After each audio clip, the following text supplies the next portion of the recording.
Harry, best of luck editing this one, son. And here we are then, the start of my third vlog. I didn't know where to start this year after that winter, and catching those 238s from the Syndicate Lake that I really camped on during the winter just made things complete, and I didn't renew my ticket there. It was time to move on, and I'm looking for new challenges. I got a chance to get a ticket for the Rise in Essex. The lake itself is probably 7-8 acres. The shallow end is 16 foot in the middle, the deep end is 22 foot, and it starts at an inch of water in the edge, goes down to those depths in the middle, and goes all the way up to the other side. There's a fair few fish in there. I mean, estimates from sort of 150 to 200 fish, but some of them are absolutely massive. There could be 20-40s in there, up to 49 pound at the right time of year. So it was interesting on a whole host of levels.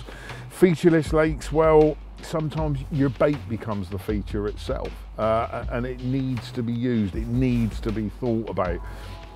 Differences in the bottom, you know, silty areas, slightly firmer areas, and any weed will always act as some kind of attraction for the carp. The main thing is to just sit there and keep your eyes on the water, which is what I did. And I didn't sleep the first night, and up to my left several fish showed. This is round about 2:30, 3 o'clock in the morning. So the first thing I did, I thought, I'm not going to cast them, I'll just see if I can get fish feeding. And I took my throwing stick up there, my little air dry bag of 15mm boilies, the good old hybrid again, and I stuck out about 400 baits, all in that area. And I thought, if they start showing, if they continue to show, then I'll get a bait on it. It was a very, very windless morning, and again I was back up at first light at the top of the hill above the water, and two fish showed almost simultaneously right where I put that bait. So I quickly reeled in a rod, checked the pop up, it popped up, but it obviously sank a lot quicker than it did when I balanced it the morning before, and I went up there.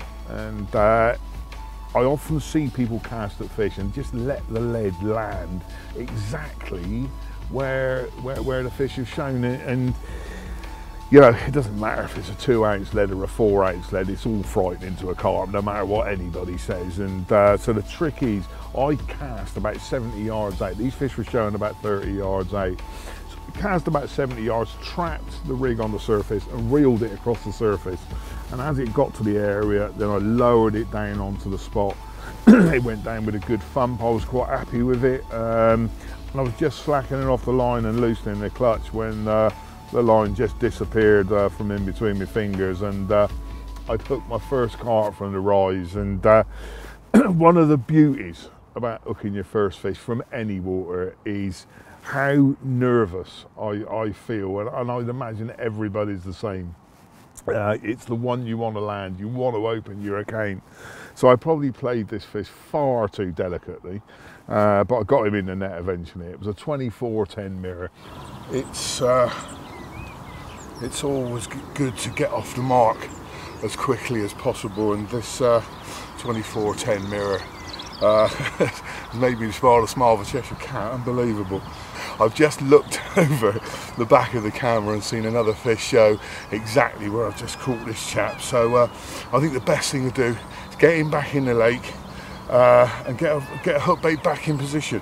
It's been wonderful, and my carp fishing is all about the different environments that I can fish and the fish that I can fish for, and the Rise is no different. But what a wonderful way to start my campaign here.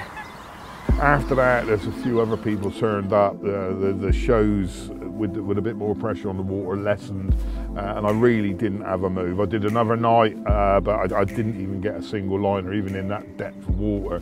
As I'd opened my account, my next session, I wanted to move on to go and see my little estate lake. My little estate lake, it's not mine at all. It's I feel so attached to it. It's a very, very special place. There's a very big house there, but it's not overgrown. They want to be able to see the water and the wildlife that lives on it, and who can blame them when you're paying those sort of prices. I'd want to do the same. But I went up there and I'm driving up It's about 4 o'clock in the morning, I'm all excited, I'm looking at the temperature gauge in my car, and it was 9.5 degrees when I arrived at the lake. We're talking now about 6:15 in the morning. It just looked absolutely perfect. There was a very sort of stiff westerly wind blowing, as I say, 9.5 degrees at this time of year. Now we're in the middle of April now, and I thought, you know, there's definitely carp to be caught. It's not an easy water, and that was accentuated by the fact that the only person on there, I bumped into him, had a quick chat with him. He'd had 2 fish in the night, a 27-pound mirror and a 34-pound common. He'd caught 1 fish the season before, and these were the first 2 fish of this year. He was chuffed to pieces. I was probably even more chuffed because of the conditions and that fish were getting caught. However, things went downhill quite rapidly. I went further down the lake. I did see 2 fish round about 9 o'clock that morning and set up in that area, and that was the last of it for the next 48 hours. It was awful. It snowed, it hailed, it was a northerly wind, and it was absolutely freezing. But it's like any fishing. You might be down in the dumps about the session you've just done, but by the time you've been driving for 20 minutes, you're just thinking about the next session and what you're going to do. And I could think of nothing else. So the following week, again, about 4:30 in the morning, I'm bombing northwards in my little van. Again, I got there about 6:15. I didn't see a single fish, so I saw you going on your best, your best guess, if you like. Where the wind was blowing down to the outlet end of the lake, I set up there. And a young lad came round later on. He'd had 1 fish the year before, and it just happened to be the biggest fish in the lake. I think it was 47.5 pound when he caught it. And he'd seen that very fish in the inlet arm, right up where my car was parked. So I grabbed a couple of rods, as you would, and I set a couple of traps exactly as I wanted them in the margins. I did see a couple of fish in the night, which was unusual for that very shallow area of the lake. So confidence was high, and over my first brew in the morning, the left-hand rod that was fished in 2 foot of water, 2 foot from the bank, absolutely tore off. And it's hard to describe if you haven't fished waters like that before, that are on average 3 foot deep with 6 feet of horrible silt below it. They've got nowhere to go. They ain't got no depth to play with. They're just going to be going and going and going. So this massive bow waves shooting off out into the main part of the lake. And with my heart in my mouth, I played this fishing. I probably had it on for 20 minutes. And every time I got it near, these big scaly shoulders would break the surface. And it was so exciting. But eventually I got it in the net. 29 pound and 9 ounces. But it looked absolutely spellbound. It was in beautiful nick. It didn't have any leeches on it, so I'm guessing they'd woken up completely. What an incredible fish. An hour or so later, I was driving home, more determined now than I'd ever been to get where I wanted to go on that particular lake. And as it happens, things just got better and better. I've mentioned already how much hard work I put into not letting the fish know that they're being fished for, or as best that I can. The fish from the rise, I cast 40-50 yards beyond it, reeled that rig across the surface. There wasn't a PVA bag involved in that one, so I could do it to where the fish were, and then gently lowered it down onto the spot. That kept all the disturbance to a minimum, and that's what I'm trying to do in all of my fishing. The stalking opportunities at the Northampton Estate Lake were incredible, and the vast majority of my fishing that I've done there, that's exactly what I'm doing. Whilst I'm talking about fishing in the edge, the last thing I want to be doing is having leads land in that swim over where I want to place the bait, and indeed any of the free offerings. And one of the biggest things that I do, so that I'm not disturbing the water at all, that is my leg clip with the lead on. And you've got the old quick change swivel on there. All I've got to do is drag that into the mesh. Don't have to pick up loads of it, and I can just hold that on the surface, and those boilies will fall out of there onto the bottom. I can lower it down to the bottom if I want to and just create little piles of bait all around where the hook bait is going to go. And as much as that might seem very, very simple, I have never, in all the years that I've been doing that with PVA bags, seen anybody else do it by baiting up with them. And it is such a unique way of baiting, and it always seems to work. The setup itself, Camo Tech, £20 dark camo, absolutely fantastic stuff. And it's one of those materials that I will probably always use. I very, very rarely change the length of my hook link, 5 or 6 inches. I've got a tungsten sleeve on the end there just to help pin things down a little bit.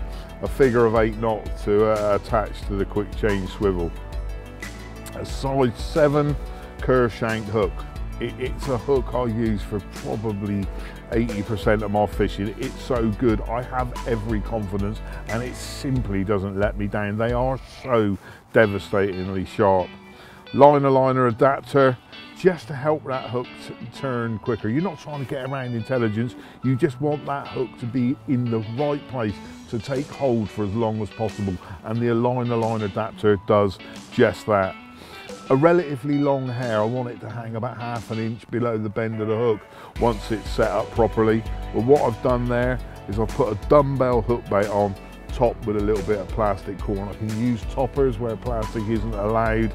That helps to just balance that rig, just take away the weight of the hook. I'm not trying to critically balance anything, just take away the weight of the hook. And what I do once it's threaded on, is just push it all the way up to the hook, extending as much of the hair at the top as I possibly can. Next thing, just flatten one side of your bag and pick up a fair few strands of the PVA. Now, one of the worst things for tangling is a long hair, and that's the last thing I want to do. You don't want to sit there all night long wondering if your rig is tangled. You want to eliminate that absolutely completely, and I never ever have to think about it at all when I do this. I see people wrapping, nuggets of foam around, tying it on with PVA string. You need to do none of those things. I know I've showed this quite a few times, but it is such a unique thing. Get your baiting needle, pick up the end of the hair, close the tab and thread it through. Open it up so you can get the boilie stop through.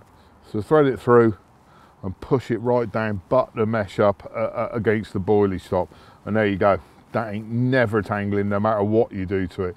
So when I lower that into the water, or indeed if I'm casting out into the lake, I know that is sitted and presented 100% perfect. And in the edge, if I've baited up, as I said, with little bags, this is just another little bag that gives it that totally unique baiting pattern, and it just simply works. I've never been anywhere since I've been doing this where that tactic hasn't caught me carp, and quite a few of them. I'm a real creature of habit. The following Monday I'm there again, 4:30 I'm on the road, pedal to the metal, up the M1 and all the rest of it, and I arrived a beautiful clear morning, and I spotted some fish in a slightly different area from where I caught that scaly one the week before, so I've set back a fair way from the water and set some traps. Now, we all go on about big fish. We all, it was this big and it was this, that and the other, and there's a lot of reasons why I think fish are special. And the next fish that I caught the following morning weighed 18 pounds and 4 ounces. And it had never, ever been caught from that lake before. Now to me, under the pressure that it's under with the small syndicate, that makes it really, really special. A lovely little mirror, and I just set the traps exactly the same as I had before. There was no point in doing anything different. I'd still seen a couple of fish mooching about in that area. And exactly the same time the following morning, one of the rods ripped off. It's been an incredible 40 hours of fishing up here in Middle England on the old estate lake. Absolutely incredible. Around 5:45 this morning, and what a battle. There's no depth for these carp to play with. They have to run away from you, and that's what this one did for probably 15 minutes. 33 pound and 2 ounces. It's such a unique environment. It's so off the radar, and to catch fish like this is truly an honour, a real pleasure. Thank you so much. If those couple of fish I just caught were special, the following session was probably as special as it gets. The lake itself, as I said, is very, very shallow, very, very silty. And yeah, there aren't that many fish in there. There's probably, I don't know, 60, 70 fish in there, which, you know, can make things a little bit difficult. And I got right down to the bottom end of the lake, and I'm just gazing from behind the bush at the margins when that big common, the real big one in there, swam past, no more than 2 feet from the edge, and I watched him glide away. And as much as a 57-year-old can, I sprinted back to my car once I'd dressed back from the water a little bit, and got my gear and got back into that area. I got 2 traps set in the edge. You know, once I could see a little gap and 2 or 3 fish would come through, 2 or 3 would go that way. And once I was sure I could get a bait in there without disturbing them, I did. And again, using the leg clip, put a bag on it, lowered it in the water till it melted, and that's the bait going down, and it just stops any disturbance. Everything's done very quietly, and I probably put about 6 or 7 bags over each hook bait. The traps are set, the lines are completely slackened off. I really didn't expect to bite as quickly as it came, but an hour and a half later, one of the rods absolutely melted off. And again, the battle was incredible, absolute madness. My mouth was as dry as a bone, and yeah, my chest was getting a bit sore with all the heart beating, but it was incredible, and it was a nice, stunning, just over 22 pound linear, absolutely fantastic. It looked stunning. And again, old Hopalong over in his house came over and did some photographs for me. I reset the traps. I had a celebratory cup of tea. I didn't think anything would happen, not anytime soon anyway. And about an hour after that, one of the rods ripped off again. You know, talked about that 18 pounder earlier on and how special that fish was to me because it hadn't been caught before. It was 28.5 pounds, and that was its 4th ever capture. And I can't tell you how special that is. It was just perfect in every way.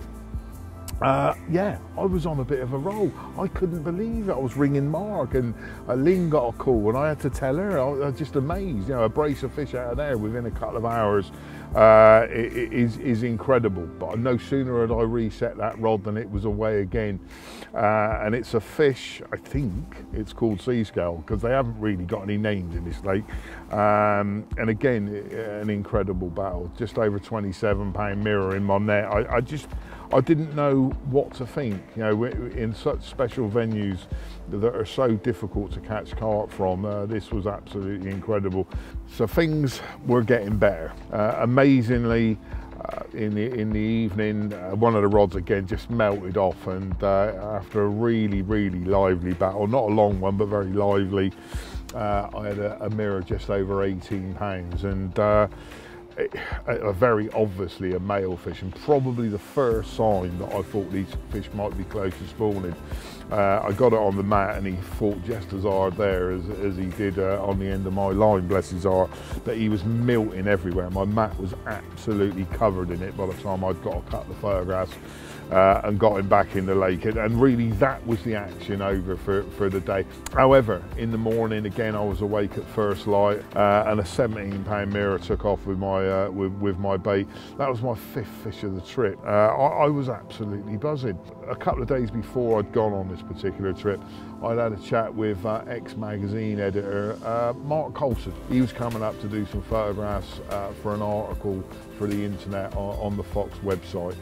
So I walked up to where the little road comes down through the estate, and there's a little bridge over the inlet channel.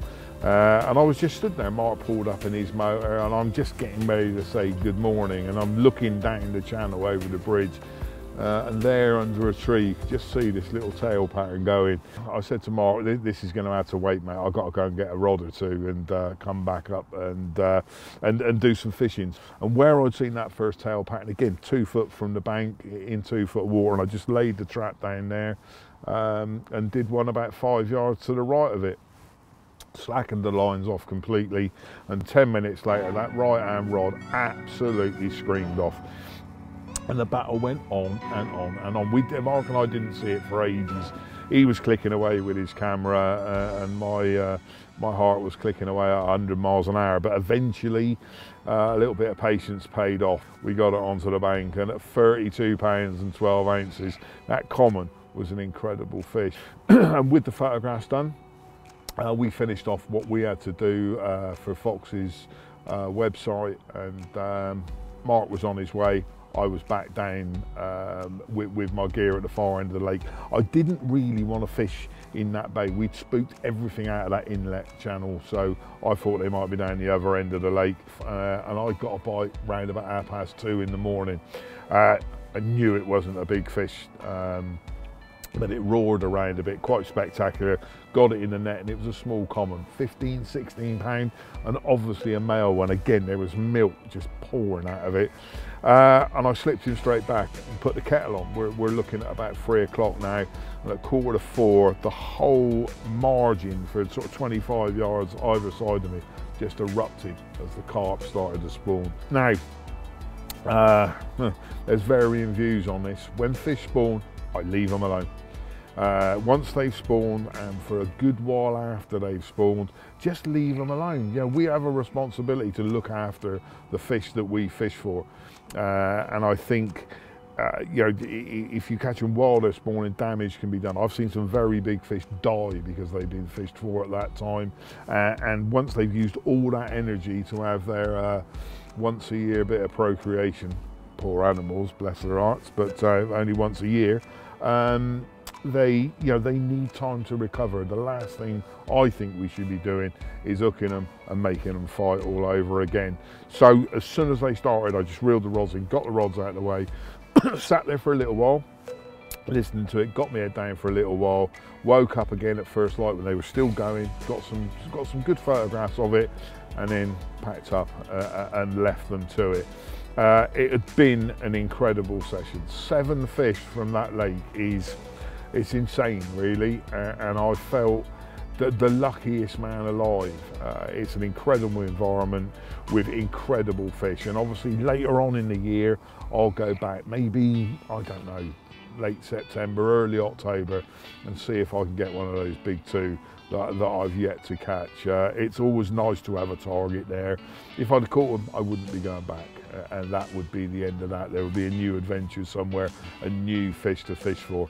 And to be honest with you, this is the first time I've been out fishing in a few weeks. I feel it's okay to go fishing for them now. You know, they've got a chance, they've got over that spawning, and I'm wrecking waters for now. I want to get out and fish a few places, experience some new adventures in different areas. This is a water that I've never fished before.